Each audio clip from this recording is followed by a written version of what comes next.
Hoy vamos a presentar la Alborada Cultural de Dos Mundos. Esta conferencia la organiza el maestro Antonio Tenorio Adame y el profesor Regino Melchor Jiménez Escamilla. Y también agradecer al doctor Luis Benavides, al padre Anastasio Simón Hidalgo Miramón, bienvenido padre, al maestro Antonio Tenorio Adame, bienvenido de casa. Doctora Mariana Vaquero, nuestra gratitud, nuestro reconocimiento. Doctor Luis Benavides, padre Tacho, amigos todos, distinguido público. Este día es muy importante para todos nosotros. El nosotros significa la comunidad universitaria. Permítanme un preámbulo. Hoy es el Día Internacional del Agua. Está aquí con nosotros un defensor del agua, don Alberto Perá, que está defendiendo una comunidad que le secaron el manantial. Esa es la tragedia. La alegoría nos corresponde a los tehuacaneros, porque Tehuacán en los años 40, 50, 60 se le llamaba el centro hidromineral de América. Y el agua de Tehuacán se hizo famosa en todo México. Todos piden un Tehuacán. Y yo digo presente, estoy orgulloso de Tehuacán. Pero era necesario que recordáramos este hecho para tomar conciencia de los problemas que nos agobian. Ahora paso al tema. ¿Por qué estamos reunidos aquí? Porque somos beneficiarios de la llegada de los frailes franciscanos que el 13 o 14 de mayo de hace 500 años llegaron a la Nueva España.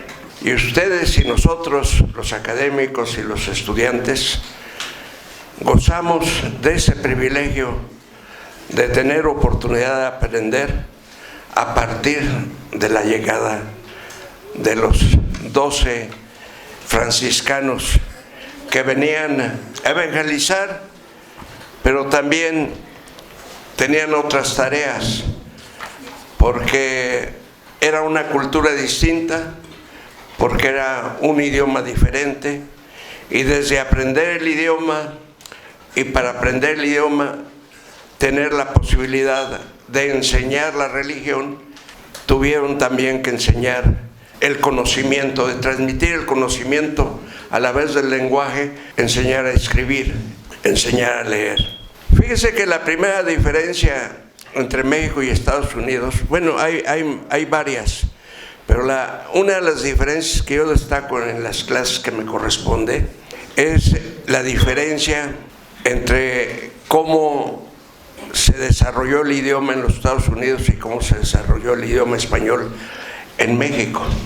En Estados Unidos, todos los colonos que llegaron eran portadores del idioma inglés, ejercitaban el inglés y todos sabían leer, porque todos venían directamente de Europa. En cambio, en México había una gran población indígena que no hablaba el español y que no conocía tampoco la lectura a través de la Biblia que conocían los norteamericanos.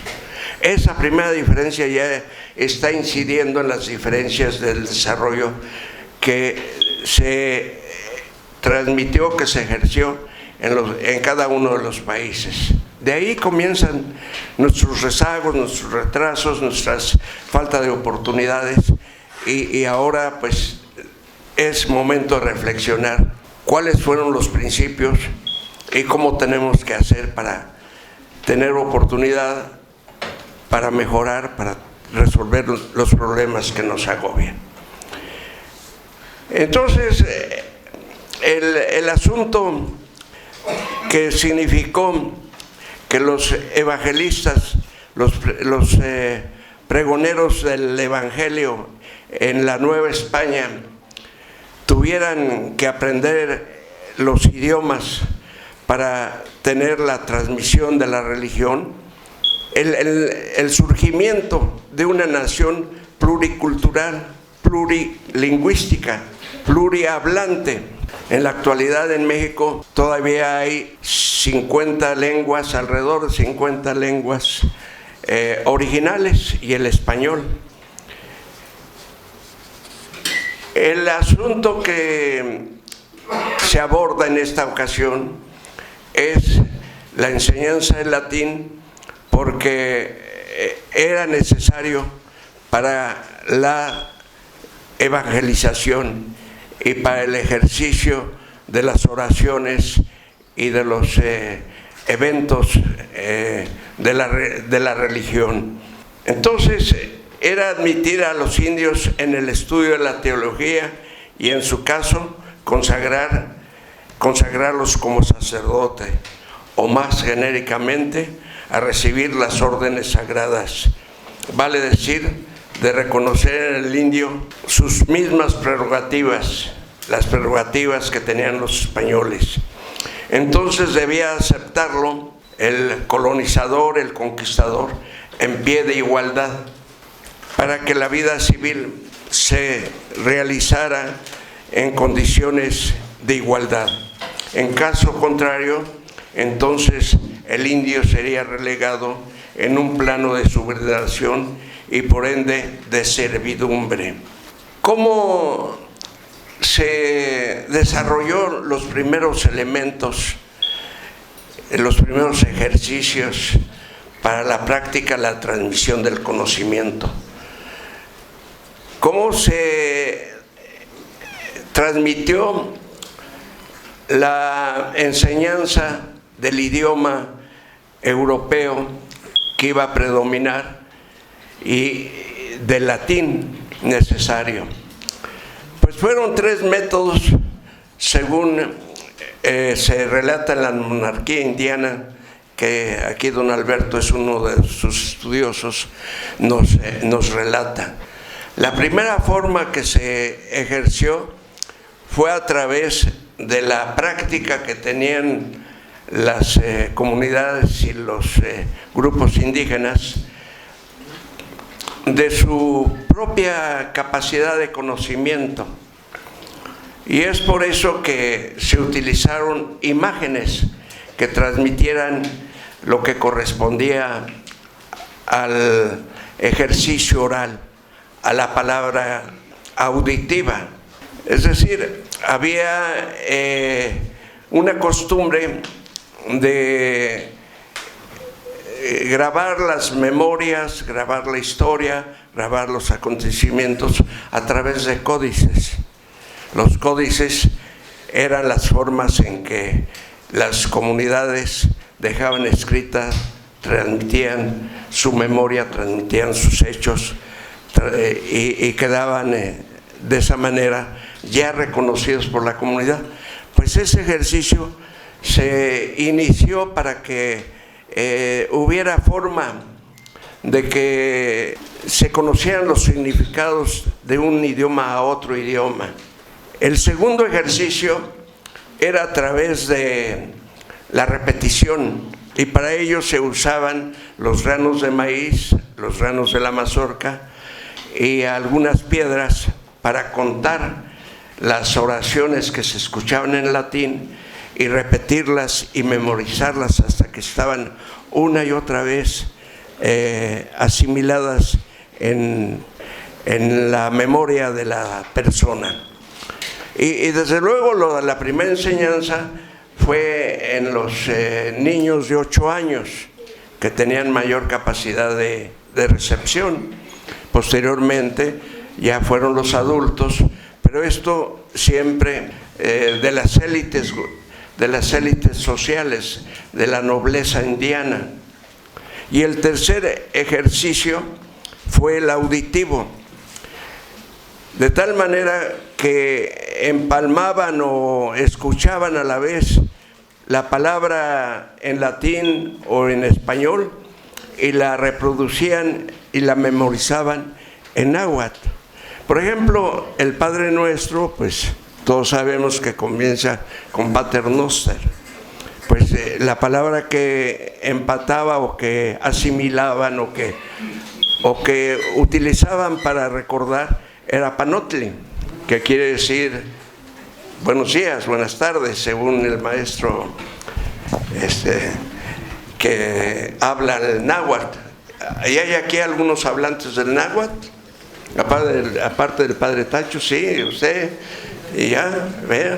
Bueno, pues esta es una celebración y un orgullo porque tienen mayor capacidad en la recepción, en el estudio, en el desarrollo de otras lenguas. Lo que fue hace 500 años, las condiciones para el aprendizaje, y esto es lo que tenemos que reconocer en nosotros como parte de la humanidad, ¿no?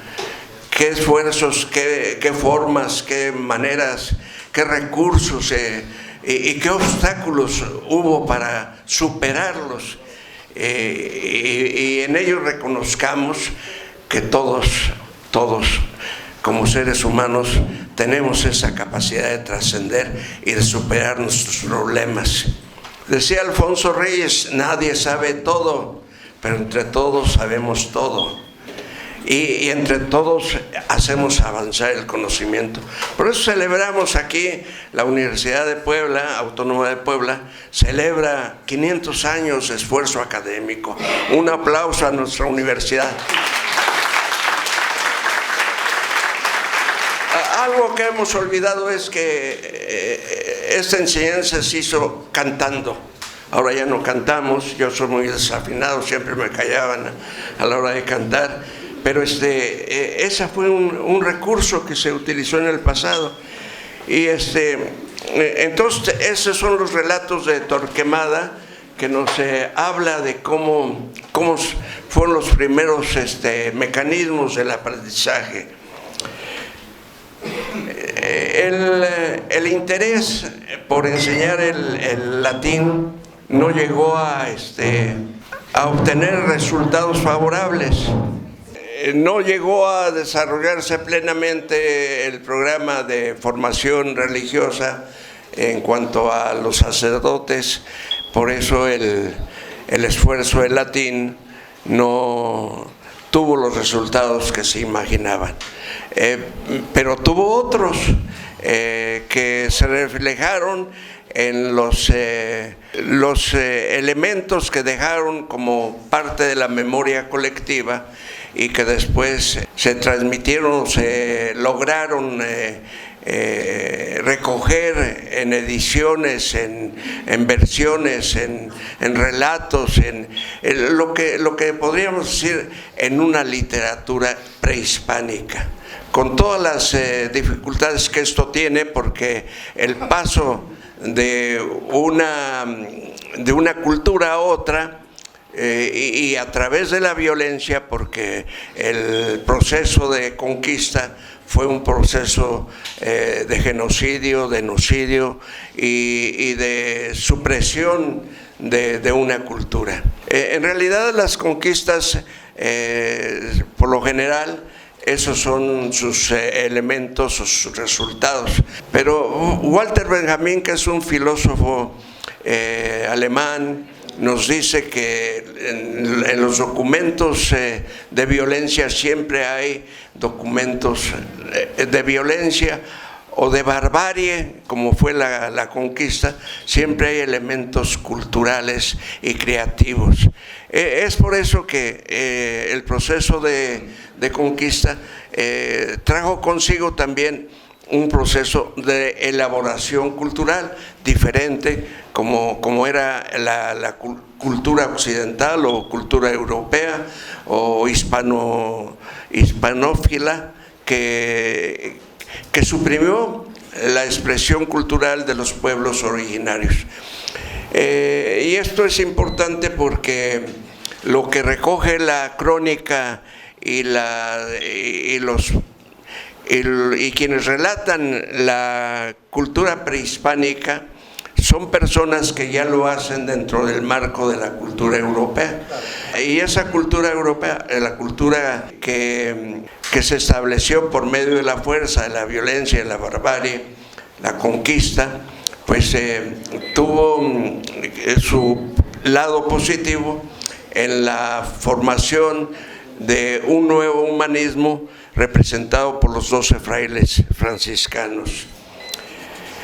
En Tehuacán llegó a estar, y aquí culminó su obra, Fray Bernardino de Sahagún, también Pedro de Gante. Pedro de Gante fue quien estableció locales o centros de educación. Prácticamente es el que genera la creación de las escuelas, de los edificios, de la parte física de construcción donde se albergan los recintos del conocimiento. Teníamos como conclusión que la enseñanza del latín a los indios estuvo estrechamente vinculada a la posibilidad de que ingresaran a la educación superior, pero esta a su vez dependía del lugar que ocupara el individuo en la nueva sociedad colonial. Dos elementos contribuyeron a frenar lo que pudo haber sido un mayor desarrollo cultural a favor de los núcleos indígenas. Uno fue el despojo y el uso de la fuerza física para marginar a los indígenas. Y la otra se reflejó en las grandes epidemias que cobraron poblaciones enteras que desaparecieran. De esa manera se redujo el núcleo indígena y se redujo también su peso social. Esto incidió en el resultado del proyecto de la educación que se tenía originalmente. Al principio del dominio de las grandes masas indígenas, los frailes y los humanistas de la época pensaron en formar un clero indígena. Eligieron jóvenes de la nobleza indígena y los instruyeron en los secretos del latín, de las artes liberales y de teología. Una abigarrada generación de jóvenes se apoderó de la cultura superior de sus conquistadores, aparte de sus obras, como fueron el espléndido Códice Cruzvaldiano o las cartas de Pablo Nazareo, pero especialmente queda la aportación de esta generación en la información sobre la lengua, la historia y la cultura prehispánica que ellos comunicaron a los cronistas. Posteriormente, solo los jesuitas insistieron en su empeño. Sin embargo, pronto fue abandonado.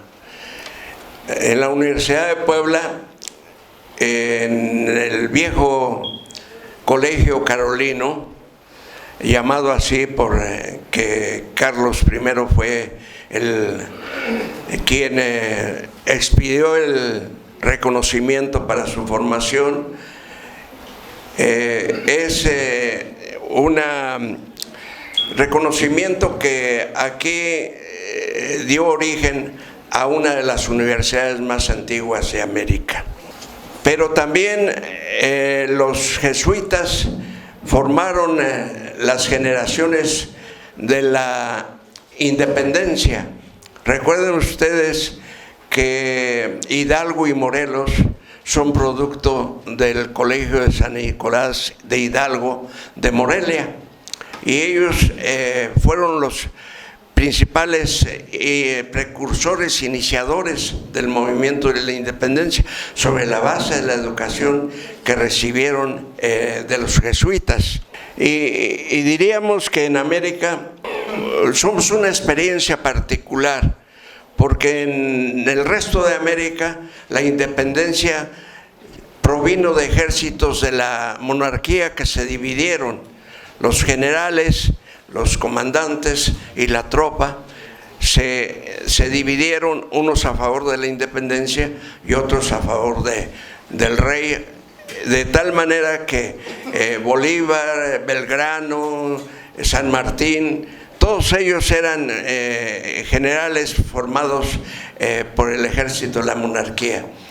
En cambio, en México, el movimiento fue un movimiento revolucionario, porque fue un movimiento del pueblo, y la revolución fue dirigida por sacerdotes.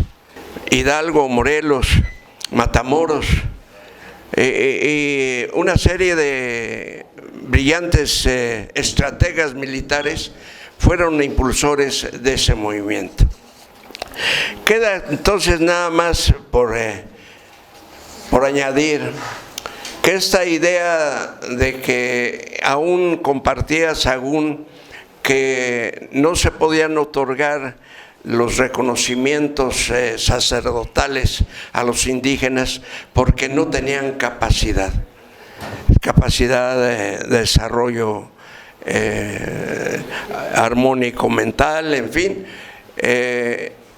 y de tal suerte era uno de los elementos que él concebía como un obstáculo que no daba lugar a que el clero religioso estuviera integrado por los indígenas. De ahí vino el alto y bajo clero, la división que dio lugar a ese enfrentamiento de la guerra de independencia. Y había ese pensamiento de que no tenían facultades los indígenas para ser sacerdotes. Y este pensamiento se repite en el momento en que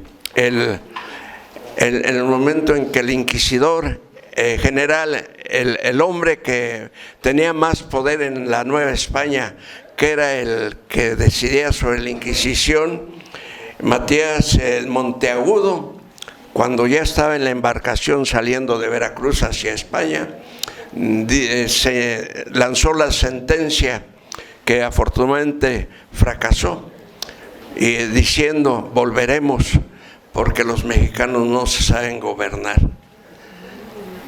Y ahora nosotros vemos que estamos ante el reto de decidir un nuevo gobierno, y que el nuevo gobierno nos llevará a formas de soluciones políticas pacíficas, de justicia, dentro de la ley. Entonces, termino esta intervención reconociendo en cada uno de ustedes un logro del esfuerzo académico, del esfuerzo educativo que se inició hace 500 años con la llegada de los franciscanos a Veracruz. Muchas gracias.